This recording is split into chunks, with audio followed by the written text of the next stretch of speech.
నీతో ఎవరుండాలి నడుస్తున్నప్పుడు దేవుడు చెప్తా ఉన్నాడు. నేను రాత్రి అంటున్నాడు సమయం అయింది, నీకు ఎక్సోడస్ టైం అయింది అంటున్నాడు, ఎగ్జిట్ సమయం అయింది అంటున్నాడు దేవుడు.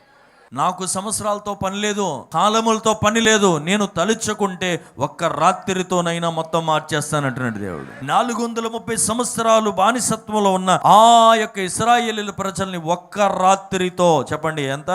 ఒక రాత్రి. రాత్రి అంటేనే భయం, మనకి రాత్రి అంటేనే కలవరం, రాత్రి అంటే ఏం కనబడని పరిస్థితి. కానీ అలాంటి చీకటి పరిస్థితిని ఆశీర్వాదకరంగా మార్చాడు. ఏది నువ్వు చూడలేననుకున్నావో ఆ చూడలేని సమయంలో చూపించడానికి ఇష్టపడిన దేవుడు ఆయన. అక్కడ ఉంటది అర్ధరాత్రి వేళ అని ఉంటది బైబిల్లో. ఏ రాత్రి వేళండి? అర్ధరాత్రి వేళ నా ప్రభు వాళ్ళందరినీ బయటికి తీసుకొస్తున్నాడు. ఏ సమయంలో భయపడ్డావో ఆ సమయంలోనే విడుదల, ఏ సమయంలో కలవరపడ్డావో ఆ సమయంలోనే దేవుడు ఆయన విడుదల చూపించుకుంటూ నిన్ను బయటకు తీసుకొస్తున్నాడు. అటువంటి గొప్ప సమయము మన జీవితంలో ఆసన్నమై ఉంటా ఉంది.